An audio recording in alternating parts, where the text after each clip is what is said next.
muminai ku zo mu tayya zara jaji. An kashe Husaini gashi can Sahara. Hussein muminai ku zo mu tayya zara jaji. Hussein أعوذ بالله السميع العليم من الشيطان اللعين الرجيم. بسم الله الرحمن الرحيم. الحمد لله رب العالمين، والصلاة والسلام على أشرف الخلق أبي القاسم المصطفى محمد وعلى آله الطيبين الطاهرين المعصومين المظلومين المغفورين الذين أذهب الله عنهم الرجس وطهرهم تطهيرا. أستغفر الله ربي وأتوب إليه. اللهم عجل فرج من بفرجه فرج أوليائك يا رب العالمين. إنا لله وإنا إليه راجعون. إنا لله وإنا إليه راجعون. إنا لله وإنا إليه راجعون. سيعلم الذين ظلموا أي منقلب ينقلبون. لا حول ولا قوة إلا بالله العلي العظيم. رب اشرح لي صدري ويسر لي أمري واحلل عقدة من لساني يفقهوا قولي. ولا حول ولا قوة إلا بالله العلي العظيم. أما بعد، ‘yan uwa musulmi barkan ku da haɗuwa a wannan lokaci. Muna taya al'ummar musulmi na duniya baki ɗaya jaje na wannan kisan gilla da wannan ta'addanci da ya faru, wanda ba a taɓa yin irin shi ba a tsawon tarihi na ɗan adam baki ɗaya.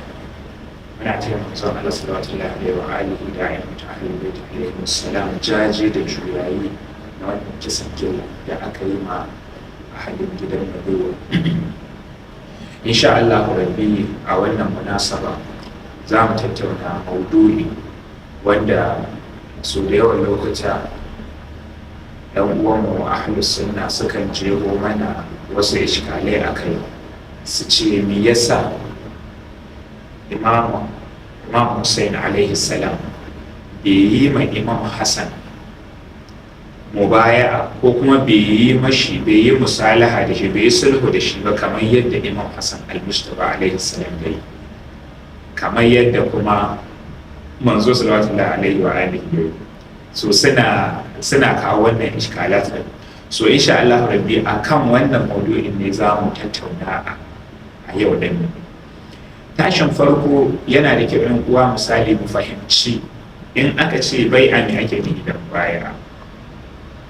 Yana nufin yanzu ka sallama, ka yadda cewa yanzu wannan ya jagorance ka kuma ya ja ragama al'amuranka a duniya da gobe kiyama. Za mu hido dalilan da suka sanya Imam Hassan alaihi salam ya yi sulhu da Muawiya, sannan sai mu hido dalilan da suka sanya Imam Husaini kuma bai yi bai'a ga Yazidu ba. La'alla mutum in ya duba ya kuma auna zai ga cewa lallai babu ma bukata baki ɗaya ma wanda yake kawo wannan iskali din, to lallai bai tsaya ya yi dogon nazari ba akai. An gane tamam.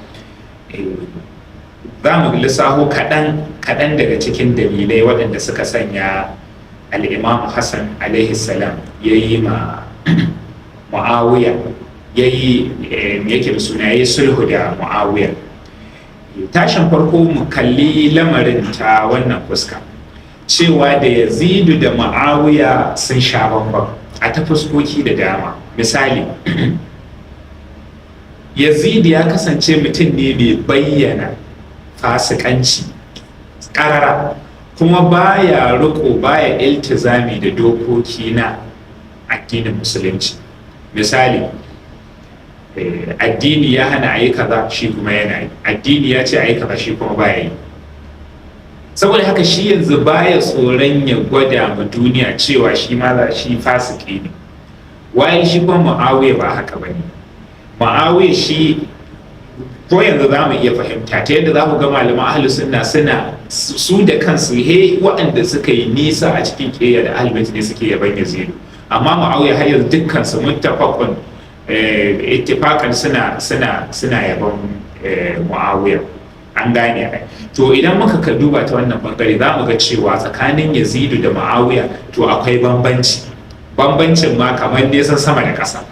idan shi Muawiya fasiki ne to yana yin fasikancin shi ne a boye, idan shi kuma Yazidu fasiki ne to shi kuma fasikancin shi yana yin shi ne a bayyane. Wannan nukuda kenan. Sannan sai zurub ɗin da Imam Husaini alaihi salam yake ciki sun sha bamban da irin zurub ɗin da Imam Hassan alaihi salam yake ciki, wato wanda inda Imam Hassan yake ciki to ba irin wanda inda Imam Husaini alaihi salam yake ciki bane. Allah sa an fahimta. Kowane imami akwai wazifa wadda ta hau kanshi, kuma wannan wazifa ɗin ita yake saukewa. Da a ce Imam Husaini ne ya zo a lokacin Imam Hassan, to da ba zai yaƙi Muawiya ba, bal zai yi sulhu da shi. Kazalika da a ce Imam Hassan ne ya zo a lokacin Imam Husaini, to shi ma ba zai yi sulhu ba, ba kuma zai miƙa wuya ga Yazidu ba, bal zai yi yadda Imam Husaini alaihi salam ya yi. An gane, saboda haka kowane imami akwai wanda inda yake kuma akwai zurub inda sannan kuma akwai wazifar da ta hau kansa. An fahimta. Daga cikin dalilan da ake kawowa da suka sanya Imam Hassan alaihi salam yayi sulhu da Muawiya, akwai khiyanatu qa'idul jaysh Ubaidillah bin al-Abbas. Akwai shine shugaban sojoji na Imam Hassan, to amma kuma sai ya yi ha'inci, sai ya je ya zama da cewa yana goya ma Muawiya baya, bal ma har ya je ya sun haɗe da su kawai. An gane ai. To na farko kenan. Na biyu kuma akwai zu'ama'ul Kufa, wato manya-manyan mutane a Kufa, to sai ya zama da cewa su ma sun juya ma Imam Hassan alaihi salam baya, har ma suka yi ma Muawiya alkawari cewa za su kawo mashi Imam Hassan alaihi salam saboda ya ga bayan shi. Na biyu kenan. Na uku kuma akwai ƙarfi na shi rundunar makiya, wato rundunar Muawiya suna da ƙarfin da zai zama da cewa baya da za a iya haɗa su da waɗannan runduna ta Imam Hassan alaihi salam, wanda su kuma baki ɗayansa an saye su da kuɗaɗe, an saye shugabannin baki ɗaya, sai ya zama da cewa babu wani wanda yake da ragaba ko buri na ya tsaya da Imam Hassan alaihi salam ballantana har ayyaki. An gane ai. Sannan akwai kuma yada ƙarairayi da labarai waɗanda ba su da tushe, saboda a sanya tashwishi a cikin zukata da kwakwale na rundunar Imam Hassan al-Mustafa. Wannan dalilin shi ya sanya wasu aka ribace su da tsoro, wasu aka ribace su da kuɗi, wasu aka ribace su da kila wa ƙala. An gane, sai ya zama Imam Hassan alaihi salam baya da wani zaɓi, tunda sauran shi kaɗai ya rage, sai kila yan sabon shi da ba su wuce yan ƙwarori ba, shi kaɗai, to bai da wani zaɓi baya ga ya yi wannan sulhu din. Sannan kuma sulhun da ya yi sulhu ne a bisa wasu sharuɗa. An gane, ɗaya daga cikin sharuɗan shine idan Muawiya ya mutu, to Imam Husaini alaihi salam shine zai yi tawallan al'amura, shine zai jara gama al'umma musulmi a ci gaba da tafiya. Yana ɗaya daga cikin sharuɗan da aka sharaɗanta kuma Muawiya ya yarda da su, sannan sai aka tafi. Wannan dalilin shi ya sanya Imam Hassan al-Mustafa alaihi salam ya zama da cewa ya yi sulhu da Muawiya. Akwai lokacin da sahabinsa ana ce mashi Abu Sa'id ya zo yake tambayar Imam Hassan, ta yaya za a yi kai sulhu da Muawiya alhali ka san cewa mutum ne makiyin Allah kuma fasiki? An gane, wato azzalimi ne makiyi batacce, ta yaya za a yi kai sulhu da shi? Sai Imam Hassan alaihi salam yake ce mashi, ya Aba Sa'id, alastu hujjatallahi ta'ala dhikruhu ala khalqihi, shin ni ba hujjar Allah bane a cikin halittunsa, wa imaman alaihim ba'da abi alaihi salam, sannan kuma imami a kansu bayan mahaifina? Qultu, shi Abu Sa'id kenan ya ce bala. Qala, sai Imam ya ce, alastu alladhi qala rasulullahi sallallahu alaihi wa alihi li wa li akhi, shin ba ni bane wanda manzo sallallahu alaihi wa alihi ya faɗi a kaina da dan uwana al-Hasan wal Husaini imamani kama au qa'ada, wato Hassan da Husaini imamai ne. An gane, wato suna bisa mulki ko ba su bisa mulki? An gane ne. Qultu bala, sai ya ce haka ne. Qala, sai Imam ya ce, fa ana idan imam law qumtu wa ana imamun idza qa'tu. Yace to saboda haka koda na anshi sultani, na anshi ragaban mulki, imami ne ni, kuma koda ban amshi rigar mulki ba, imami ne ni. Ka san bambancin su sunna sai suka dauka cewa sai wanda ya hau bisa karagan mulki shine yake matsayin yanzu kalifanci ko shine yake da mulki. La, imamanci ba haka bane. Imama ko imami ya anshi ragaman mulki ko bai anshi ragaman mulki ba, to sunan shi imami, kuma shine imami a wurin Allah. An gane ai? Tamam. Sai imam ya ce, ya Aba Sa'id, illatu musalahati li Muawiya illatu musalahati Rasulullah sallallahu alaihi wa alihi.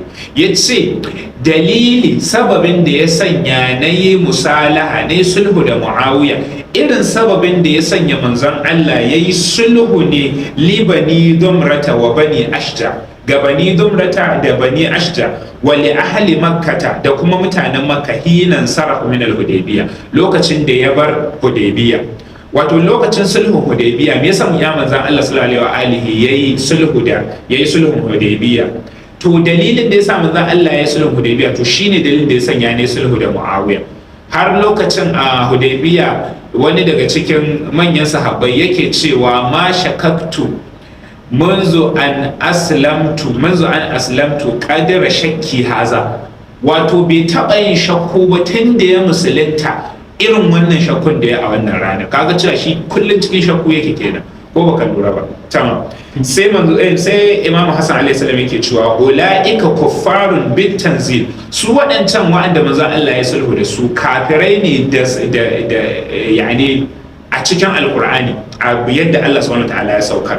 Wa Muawiyatu wa ashabuhu kuffarun bit ta'wili, shi kuma Muawiya da mutanen shi su kuma kafirai ne da ta'awili, saboda su kuma duk abin da Allah subhanahu wataala yake so to su kuma sun kafirce mashi. An gane ai? Tamam.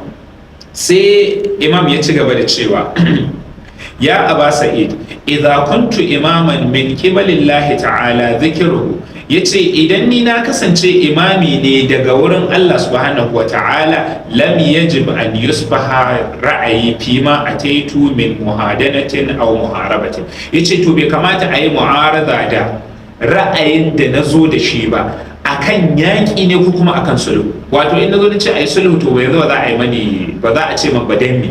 In nace ayi yaƙi, to kuma shi ma ba za a ce man danni ba.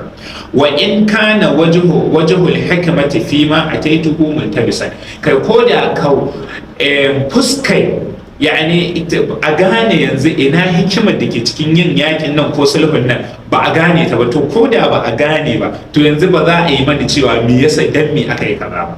An gane? Sai yake ya ci gaba da cewa ala taral khidra, shin baka ga Khidr ba alaihi salam lamma kharaqa safinata, lokacin da ya fasa jirgi, wa qatala al-gulama, sannan ya kashe yaro, wa aqama al-jidara, sannan ya tada bango, sakada Musa alaihi, sai Musa alaihi salam ya yi fushi akan wannan aikin nashi, li ishtibahi wajhil hikmah, saboda yanzu bai san ta wani fuskaci ne za a ce wannan aikin da Khidr yayi akwai hikima a ciki ba. An gane? Hatta akhbarahu faradiya, amma lokacin da Khidr ya bashi labari sai ya zama ya gamsu, ya fahimta. An gane? Ya ce haka za ana sakhattum alayya bi jahlikum wajhil hikmati fihi, to kazalika kuma yanzu kuke fushi a kaina saboda ba ku san ta fuskacin da wannan maslaha din take zama hikima ba. Walaula ma ataitu, yace da ban zo wurin wannan sulhun ba, lama turika min shi'atina ala wajhil ardi ahadun illa qutil, yace da ba a ba ko mutum daya a bayan kasa na cikin yan shi a mofa ce an kashe shi, ko ba a lura. Kaga kenan idan muka duba za mu ga cewa shi imami ma'asumi, duk abin da zai zo da shi hujja ne, da aikin shi da maganar shi da shirin shi hujja ne. An gane? In ya ce ayi kaza hujja ne, in ya aikata abu kaza hujja ne, in ya ga aikata abu kaza bai hana ba hujja ne. An gane ai? Saboda haka abin yanzu ya zama kamar nan min janibil aqida, min janibil aqaidi. An gane? wato kai yanzu kayi imani da imamancin Imam Hassan al-Mujtaba alaihi salam, saboda haka yanzu in aka ce Imam Hassan al-Mujtaba yayi abu kaza, to yanzu ba za ka zo ka ce dan me kaza ba. In ka ce dan me kaza, to yanzu kenan baka yi imani da imamancin shi ba. An gane ai. Saboda haka shi sanya ko da a ce tattaunawa misali ta hada ka da banasibe haka wanda ba fahimta ku ɗaya ba, to tashin farko kamai da tattaunawa zuwa asali, wato ku koma tun daga can asalin imamanci. Shin ya yadda da imamanci? Shin ya yadda manzo sallallahu alaihi wa alihi ya nassaba khalifa a bayan shi? Idan har bai yadda da waɗannan nukudodin ba, to ba yadda za a yi yanzu ya kuma yadda da waɗannan sauran nukudodin waɗanda suke su kuma rassa ne. An gane, dole sai an koma da ita ga can tushe, sannan ne za ka ga tattaunawa ta tafi yadda ya kamata. An gane. Wani zai iya cewa me ya sanya lokacin da Imam Hassan ya yi shahada, Imam Hussein tun da ya san cewa ba zai sallama ma Yazidu ba, me ya sanya tun lokacin bai warware wannan bai abada wannan maslaha da aka yi da Muawiya ba? Me yasa Imam Hussein bai warware ta ba? Wani zai iya yin wannan tambayi. An yi ma Imam wannan tambayi, sai Imam ya ce ai akwai alƙawarin da aka yi da Muawiya din bisa sharuɗa, kuma har yanzu tun da bai warware su ba, to saboda mu kuma za mu warware. Ka duba ga girma na kiyaye alƙawari. An ce al-mu'minuna inda shuruɗihim.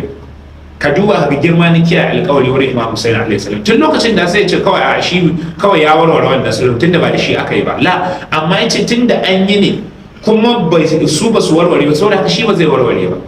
An fahimta. Saboda haka wannan yana ƙara koya mana aidan misali mutum ya zama da cewa mai rike alƙawari ne, in an sanya sharaɗi kuma ya zama da cewa cika sharaɗi. Amma lokacin da Muawiya ya zo ya warware sharaɗin nan tun kafin ya mutu, ya nuna cewa yanzu ba za a ba Imam Husaini ragama jagorancin nan ba, la, ɗan shi Yazidu zai sanya.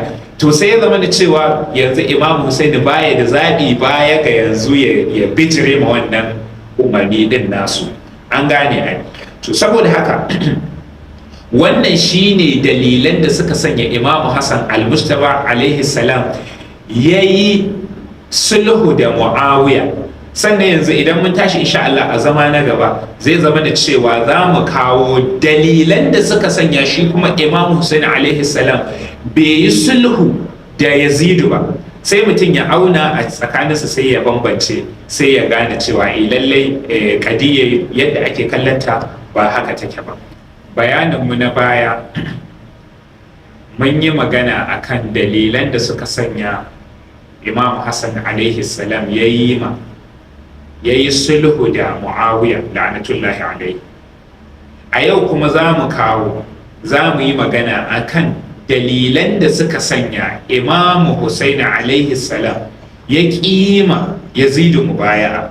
Sai ya zama da cewa mai sauraro ya auna, sai ya ga cewa wannan shubha da yan uwan mu ahli sunna suke jifan mu da ita, suke cewa to me yasa Imam Husaini bai yi mubaya'a ba, to wannan shubha ta su gairu daƙiƙa. An gane. Dalili na farko da ya sanya Imam Husaini alaihi salam bai yi mai Yazid mubaya'a ba shine kiyaye martaba ta risala da imama daga kaskanci. Idan muka duba da kyau za mu ga cewa wane ne Yazidu, wane ne kuma Imam Husaini alaihi salam. Yazidu shine wanda yake mu'arada da Qur'ani ya zo ya ce shan giya haramun ne, Yazidu yana shan giya. Qur'ani ya zo ya ce yin zinace haramun ne, Yazidu yana aikata. Abubuwa da yawa waɗanda Qur'ani ya haramta su bishidda, shi kuma Yazidu yana aikata su. To a nan wurin za mu gane cewa Imam Hussein ya ƙi mashi baya ne saboda kiyaye risala, saboda yanzu ana iddi'ai na cewa shi wannan Yazidu amirul mu'minin ne. Ayyu fatiha hal. An gani. Mu duba Imam Hussein alaihi salam yake cewa akan da aka yi mai magana akan yayi mai Yazidu baya, yake cewa inna ahlu baitin nubuwa, mu ahalin gidan annabta ne wa ma'adanin risala kuma ma'ajiya ta risala wa mukhtalafil mala'ika sannan wurin da mala'iku suke kai kawo wa bina fatahallahu wa bina yakhtum wato da mu Allah ya bude kuma da mu ya rufe wa yazidu rajulun fasiqun sharibun al-khamr qatilun nafsil muharrama mu'linun bil fisq. Wannan nukuda ta hudu ita ce tafi komi muhimmanci. Yace yazidu mutum ne fasiki mai shan giya wanda yake kashe rai wanda Allah subhanahu wataala ya haramta, sannan wanda yake bayyana fasikanci mu'linun bil fisq. Ta ya za a yi wancan ahalin gidan annabta su yi ma wanda yake bayyana fasikanci mubaya'a? Sai imam ya ce wa mithli la yubayi'u mithla, ya ce irina ba zai yi ma irin shi mubaya'a ba. Wato tun daga wancan lokacin imam ya ba mu zabida, ya ba mu ka'ida, duk wanda yake bisa irin nahaj, bisa irin hanya ta imam Husaini, to ba zai yi ma wanda yake bisa hanya irin ta su Yazidu mubaya'a ba abadan. Wannan ka'ida ce, an gane ai. Imam ya ce walakin nusbihu wa tusbihuna nanzur wa tanzuruna ayyuna ahaqqu bil bai'ati wal khilafa. Ya ce za ku mu waye gari ku duba mu duba cewa da mu da su waɗancan suwane ne suka fi cancanta da a yi masu bai'a, kuma suwaye suka fi cancanta da khilafa. Wannan zancen Imam Husaini kenan akan Yazidu. Kaga kenan za mu gane cewa imam ya ki mashi bai'a saboda me? Saboda ya kare risala daga maza, daga kaskanci. Saboda kaskanci ne a ce imam ya ji ya dora hannun shi yayin wancan irin wannan mutumin bai'a. Imam ya ce bai yarda ya miƙa bai'a ga Yazidu ba saboda kar ya ɗauki kaskanci. Ya yi tasirihin wannan magana a ranar Ashura a lokacin da yake cewa ala wa inna da'i yabna da'i qad rakadha bayna ithnatayn bayna sallati wa zilla. Yace ku saurara, mazinaci dan mazinaci ya kafe akan ko dai a zara takobi ko kuma a ɗauki zilla. Wato wannan mazinaci dan mazinaci shine Ubaidillah bin Ziyad. An gane shi da baban shi da mahaifiyar shi an riga an san su mazinata ne. Shi sanya ma hatta a cikin du'a'ul cikin ziyarta Ashura da aka zo da aka ambaci sunan mahaifiyar shi wabna marjana, dan marjana, an san takaddiya ma'rufa. An gane ai. To shine imam yake cewa mazinaci dan mazinaci, an gane, ya kafe akan cewa ko dai mu zara takobi mu yaki, wato ko dai mu wajaha, ko kuma mu ɗauki kaskanci. Wato kaskanci shine masu bai'a. Shine sai imam ya ce maza wa haihata min zilla, mu kuma har abada ba za mu ɗauki zilla ba. Ya ce ya aballahu zalika wa rasuluhu wal mu'minun, Allah da manzansa da mu'mine sun ki mu ɗauki zilla. Wa hujurun ɗabat wa anufun hamiya wa nufusun abiyya. Ya ce sannan gidajenmu, manyan gidajenmu masu alfarma, ya ce sun ki. Sannan hantunanmu waɗanda ba su sallamawa, waɗanda suke goyon bayan gaskiya, ya ce sun ki. Sannan rayukan waɗanda ba su bin ƙasƙanci, ba za su sallama mu ƙasƙanci ba, su ma sun ki. Me suka ki? An nuksira da'atan li'ami ala masari'il kirami, wato mu zaɓi ɗa'a ga waɗanda suke la'anannu akan mafaɗata masu karamci. Wato da mu yi ma waɗancan tsinannin bai'a mu bi su, to kwan mai zama da cewa mun faɗi, wato an kashe mu baki ɗaya. An gane ai, Allah da manzo duka baki ɗaya da gidajenmu masu mutunci, an gane duka ba su yadda ba hakan ta kasance. An gane. Imam ya ci gaba da cewa la wallahi, ya ce la uqikum biyadi ida azzalil, ba zan ba ku hannuna badawa irin ta kaskanci ba.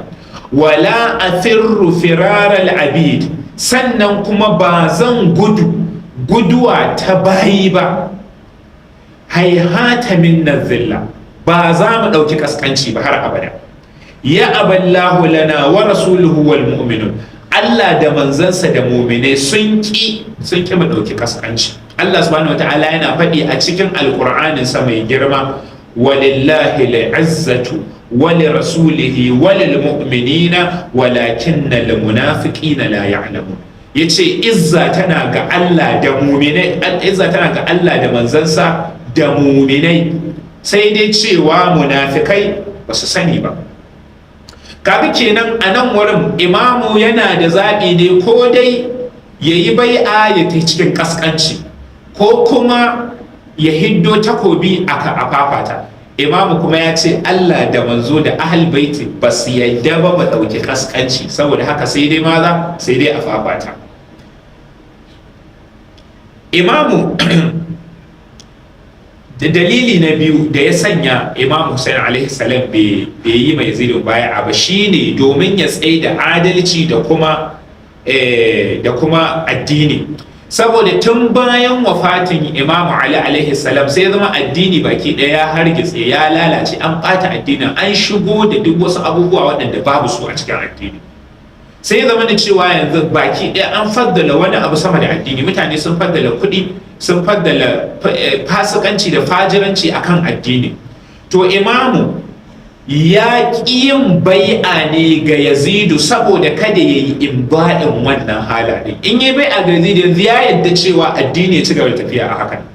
Imamu bai yadda ba, shi yasan ya yi tasirihin wannan, ya ce inni lam akhruj ashran wala baqara wala mufsidan wala zalima wa inna ma kharajtu li talabil islahi fi ummati jaddi rasulullah sallallahu alaihi wa alihi.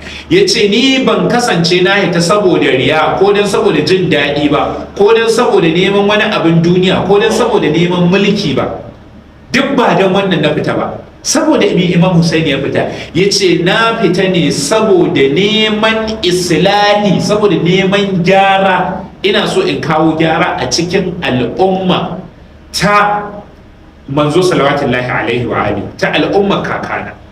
An gane, shi ya sanya akwai wata ibara mai kyau wanda ake cewa shi musulunci, wannan addinin na musulunci asalinsa manzon Allah, amma wanzuwarsa Imam Husaini alaihi salam. An gani, wato manzon Allah shine ya zo da shi, Imam Husaini kuma shine ya wanzar da addinin, saboda da ba dan wannan kin bai'ar da Imam Husaini ya bai sadaukar, to da yanzu ba mu san inda muke ba. An gane ai. Sai Imam ya ci gaba da cewa ala tarawna ila alhaqi la yu'malu bihi, shin baka ga gaskiya gashi nan yanzu ga gaskiya kiri-kiri ba amma ba aiki da ita, wal ba'ili la yutanaha anhu, ga kuma ƙarya abinda ba daidai ba, kuskure amma kuma ba a yin hani zuwa gare shi. Falyargabil mu'min fi liqa'i rabbih, yace mumini a nan wurin kawai yayi kwaɗayi na haɗuwa da ubangijinsa. Wato in dai ana cikin irin wannan yanayi na yanzu, ga gaskiya ba aiki da ita, ga ƙarya ita aka faddala, to mumini yayi kwaɗayi na haɗuwa da ubangijin shi. Fa inni la ara al-mauta illa sa'adatan, yace ni na kasance ina ganin mutuwa a matsayin hutu. An gane, wato Imam yana ganin mutuwa ita tafi da mutum ya kasance a cikin irin wancan halin. Yace ina ganin mutuwa a matsayin hutu. Yace wal hayatu ma'a zalimina illa barama, yace rayuwa kau tare da azzalimai ba komai bace face kaskanci. An fahimta ai. Saboda haka idan muka tsaya da kyau muka yi duba zuwa ga waɗannan nuƙudodi guda biyu, za mu gane cewa lallai Imam Husaini alaihi salam baya da zaɓi face ya yi fito na fito da waɗannan mutane. Kuma alhamdulillahi da ya yi fito na fito ɗin, da ya ƙi ya sallama ya yi masu mubaya'a, to hakan shine ya sanya addinin nan yawan har ya zo zuwa gare mu. Imam Hassan al-Mustaba alaihi salam ya fara aikin ne, shi kuma Imam Husaini alaihi salam ya ida shi, saboda kowa da wazifar shi. Waccan ita ce wazifar Imam Hassan al-Mustaba, shine yayi sulhu da Muawiya, saboda kamar yadda ya ce da bai yi ba, da bai zo wurin sulhun nan ba, to da tun lokacin za a kashe dukkan yan shi'a. An gane, saboda ya ishe mu ishara ko bayan lokacin da aka gama waƙi a Ashura, tsakanin Makka da Madina babu masoyi na Ahlul Bait alaihi salam mutum 20, babu. Tsakanin Makka da Madina babu su, sun kare dukka. Idan da a ce Imam Husaini alaihi salam ya nika masa hannu ya masa baya, shi kenan addinin na ya kare, daga lokacin babu sauran wani addini kuma. Da yanzu ba mu san wani hali muke ciki. Shi yasa ya Imam Husaini alaihi salam ya dage, ya fito ya fafata da su, kuma aka samu natija. Ya sadaukar, dama addini da jinanan shuhada da jinanan shahidai yake ci gaba. Abu na uku shine wajabci na amru bil ma'rufi da kuma nahyu anil munkar. Imam ya iya yi mubaya'a ne saboda wajibi ne a wannan wanda inda yake ciki yayi amru bil ma'rufi sannan kuma yayi nahyu anil munkar. Abubuwan da waɗancan mutanen suke yi munkari ne, to shi kuma imami a matsayin shi na yadda yake a lokacin dole ne yayi umarni da kyakkyawa kuma ya hana su, saboda shi ne wanda ya fi kowa sanin wannan kyakkyawa din, kuma shi ne wanda ya fi kowa sanin wannan mummuna din, kuma a wannan lokacin ya san abin da Allah subhanahu wataala ya umarce shi da yayi, saboda haka kuma shi ne abin da yayi. An gane ai, kamar yadda muka yi bayani, shi al'amarin ta wani bangare al'amari ne a ka'idi, wato yana komawa ne zuwa ga aqida, zuwa ga i'tiqadi. Imam Husaini alaihi salam ya san wazifar da ta hau kan shi, kuma ita ce yayi. Idan ma a lokacin misali mutane ba su ga natijar ta ba, to a yanzu ga natijar ta nan muna gani. Lokacin da ya kira ya ce hal min nasirin yansuruna, baki ɗaya babu kowa, duk wani wanda zai taimaka mashi an kashe shi, babu kowa, mutum ɗaya babu. Amma alhamdulillah ka duba ka gani yanzu miliyoyin al'umma ne suke amsawa suna cewa maza labbaika ya Husaini. Ya yi kira a lokacin ba an sa, bayan shekara 1000 da wani abu yanzu an amsa wannan kira na Imam Husaini alaihi salatu wassalam. Muna fatan Allah subhanahu wa ta'ala ya ƙara rahama, ya ƙara albarka ga Imam Husaini alaihi salam da iyalan gidansa tsarkaka, ya ƙara musu sharafi, sannan ya ƙara tsinuwa da la'anta ga waɗanda suka kashe su. Mu kuma ya ba mu dama na kasancewa a bisa nahaj ɗinsu, kada ya sanya mu canza mu koma zuwa ga wani abu daban, ya sanya mu kasance masu marama jagoran Sayyid Ibrahim al-Zakzaki baya, domin ya tabbatar da taura a ƙasanmu kamar yadda Imam Husaini alaihi salam ya tabbatar da taura. An gane ai. Wa sallallahu ala Muhammadin wa alihi at-tayyibin at-tahirin. Allahumma salli ala Muhammad wa ali Muhammad. Muminai ku zo mu tayya zara jaji, an kashe Husaini gashi can Sahara. Muminai ku zo mu tayya zara jaji.